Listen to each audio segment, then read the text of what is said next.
Assalamualaikum warahmatullahi wabarakatuh. Selamat pagi anak-anakku sekalian. Selamat berjumpa kembali dalam pembelajaran IPA kelas 9. Sebelumnya mari kita berdoa dulu dengan membaca basmalah.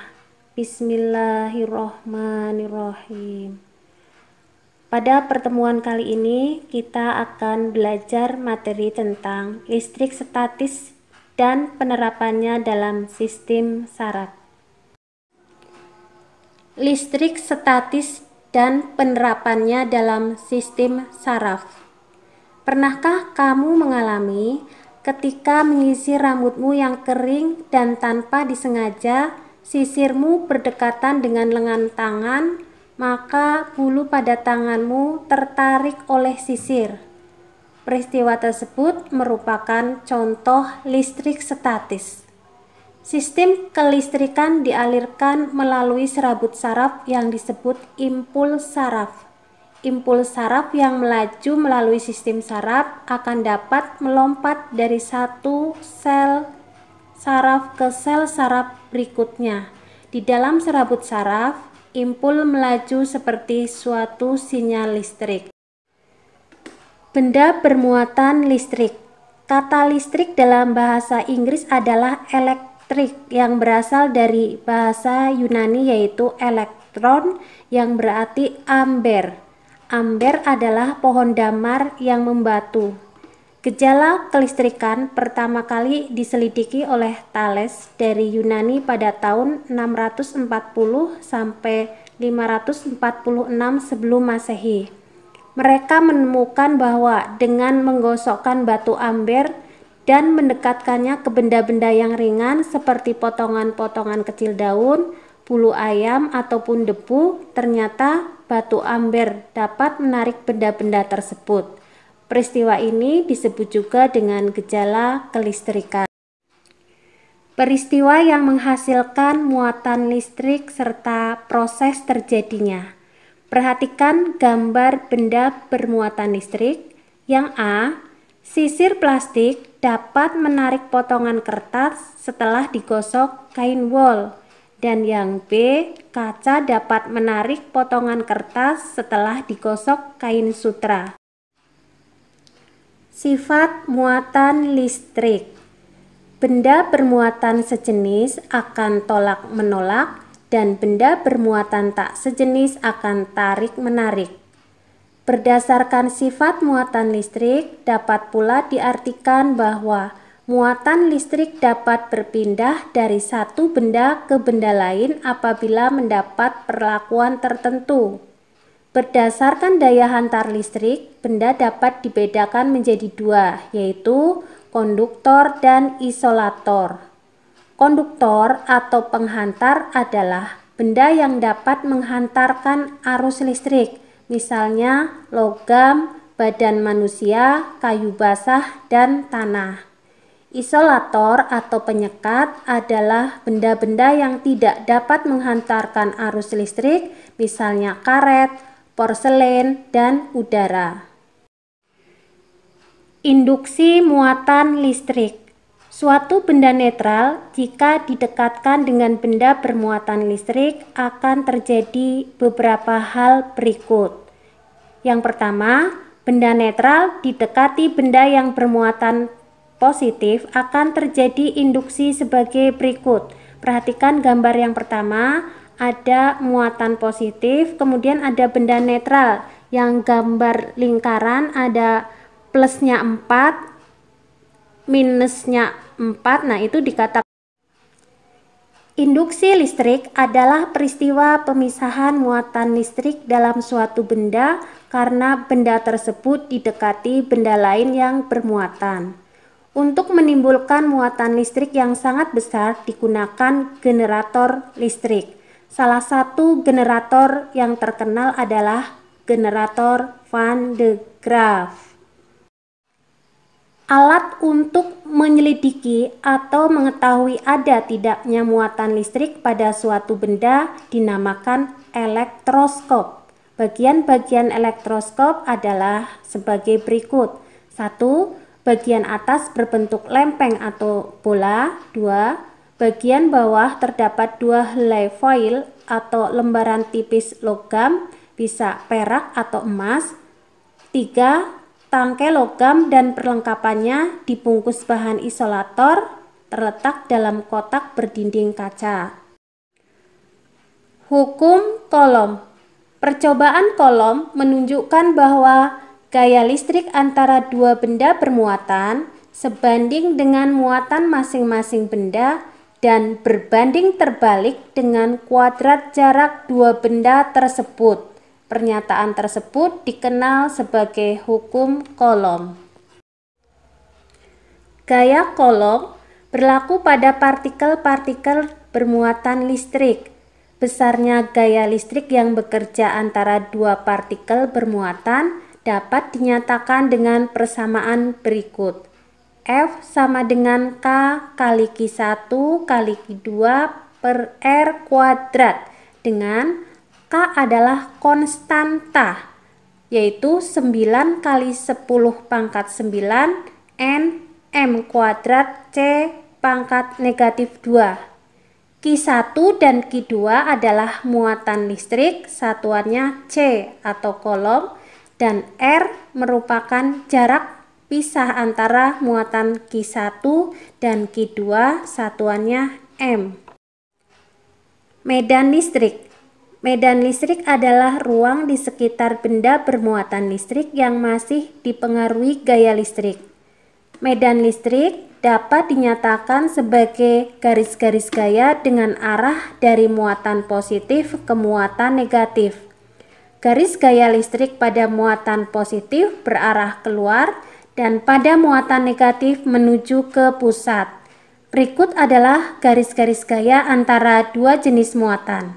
Perhatikan gambar A, itu ada muatan positif dan muatan positif, maka garis gayanya adalah menuju keluar.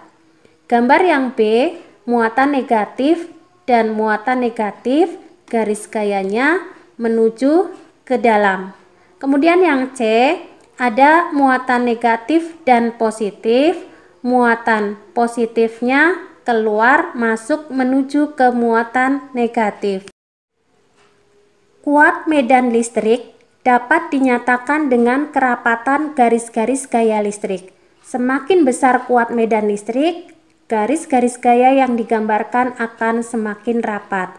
Energi atau usaha yang diperlukan untuk memindahkan muatan listrik dari suatu titik ke titik lainnya disebut energi potensial listrik. Potensial listrik.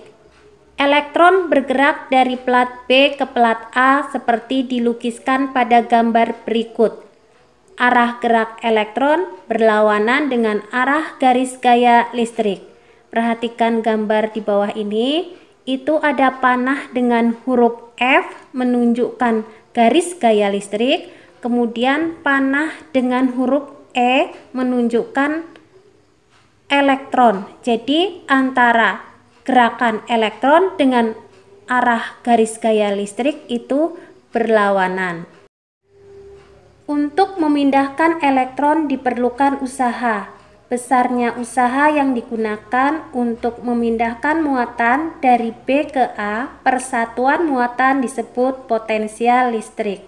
Potensial listrik dapat dirumuskan sebagai berikut. V sama dengan K kali Q per R, dengan V adalah potensial listrik, satuannya V, kemudian Q adalah muatan, satuannya C, dan R adalah perpindahan muatan, satuannya M. Kelistrikan pada sistem saraf. Sel saraf. Unit terkecil penyusun sistem saraf adalah sel saraf atau neuron. Satu neuron terdiri atas badan sel saraf, dendrit, dan akson. Perhatikan gambarnya ya. Ada badan sel, ada nukleus, ada dendrit, ada akson. Akson berfungsi untuk meneruskan impuls yang berasal dari badan sel saraf ke neuron lainnya. Akson mengandung benang-benang halus yang disebut neurofibril. Neurofibril dibungkus oleh selaput berwarna putih kekuningan yang disebut selubung mielin. Selubung mielin tersusun dari rangkaian sel Schwann dan berfungsi untuk mempercepat jalannya impul. Sel Schwann membentuk jaringan yang berfungsi untuk menyediakan nutrisi bagi akson dan membantu regenerasi akson. Bagian ini disebut nodus Ranvier yang berfungsi mempercepat pengiriman impuls saraf. Cara kerja saraf, perhatikan. Pertama, impuls menuju dendrit, kemudian ke badan sel saraf, kemudian menuju akson. Tipe sel saraf. Sel saraf sensori. Sel saraf sensori atau neuron aferen merupakan neuron yang berfungsi menghantarkan rangsangan dari reseptor ke saraf pusat. Sel saraf motor. Sel saraf motor atau neuron eferen berfungsi untuk menghantarkan rangsangan dari saraf ke pusat efektor, yaitu otot dan kelenjar. Sel saraf penghubung atau konektor. Sel saraf penghubung atau neuron konektor merupakan penghubung antara neuron yang satu dengan yang lain. Sel saraf adjustor. Sel saraf adjustor atau neuron adjustor merupakan neuron yang menghubungkan neuron sensori dari neuron motor di sumsum tulang belakang. Berikut gambar jenis-jenis sel saraf. Yang A itu adalah sel saraf motor, yang B sel saraf sensori, dan yang C sel saraf penghubung. Susunan sistem saraf. Sistem saraf manusia dibagi menjadi sistem saraf pusat dan sistem saraf tepi.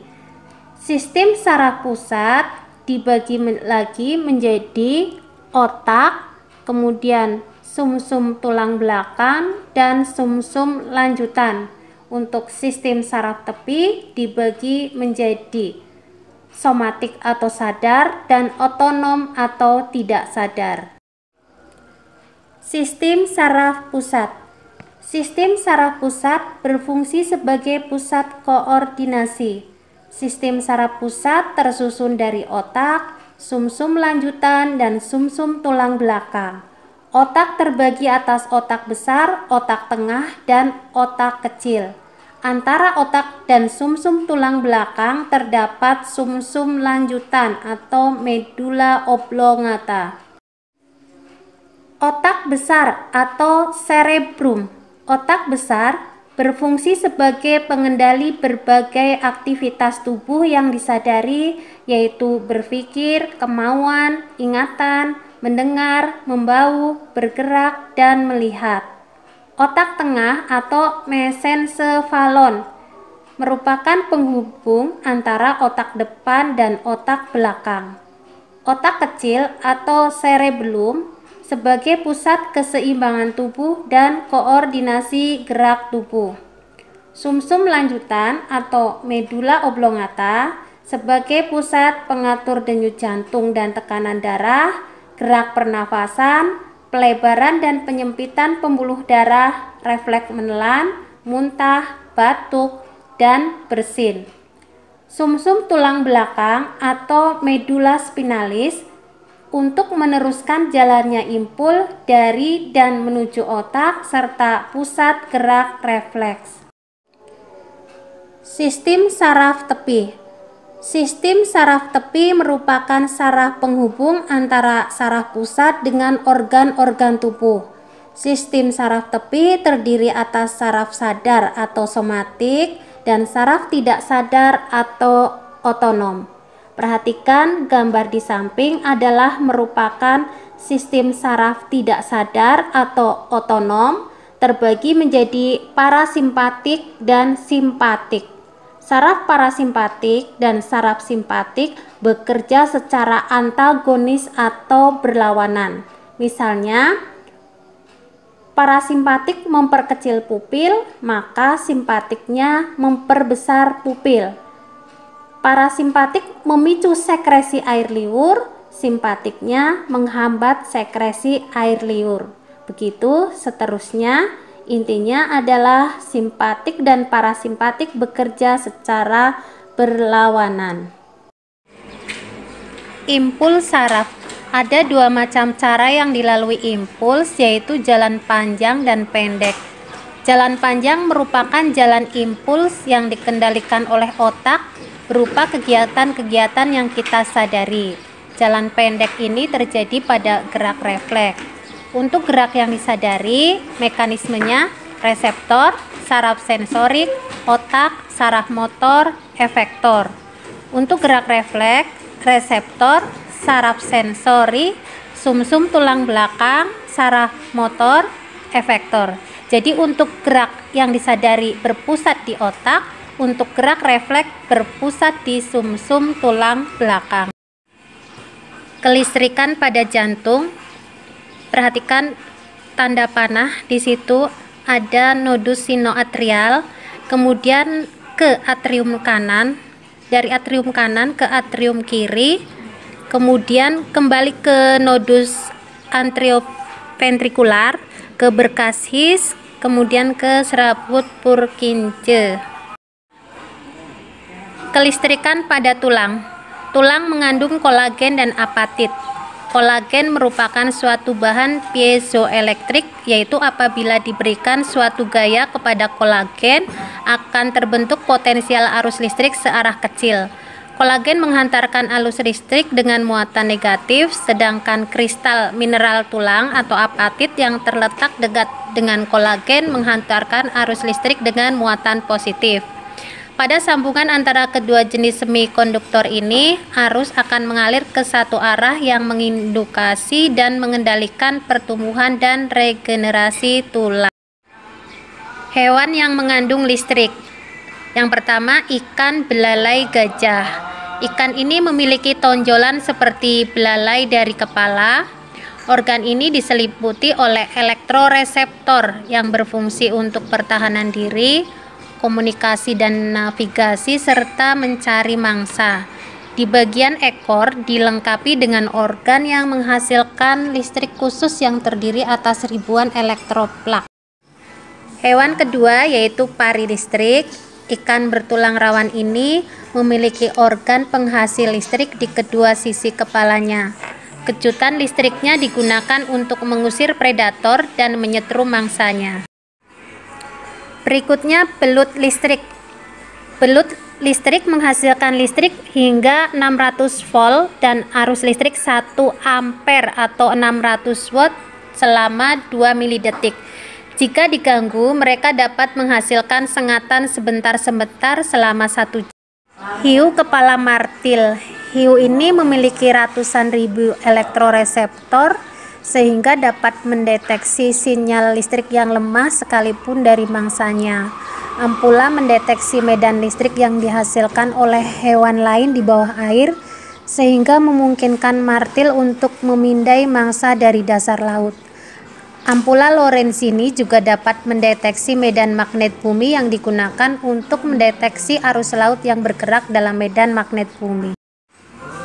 Yang terakhir, Echidna. Hewan ini memiliki tubuh berduri dan moncong memanjang yang berfungsi baik sebagai mulut dan hidung. Bagian moncong juga mengirim sinyal-sinyal listrik yang membantu menemukan mangsa seperti serangga sebagai makanannya. Sistem elektroreseptor di moncong. Demikianlah pembahasan listrik statis dan penerapannya dalam sistem saraf. Marilah kita akhiri pembelajaran daring pada siang hari ini dengan bacaan hamdalah. Alhamdulillahirabbil alamin. Terima kasih. Wassalamualaikum warahmatullahi wabarakatuh.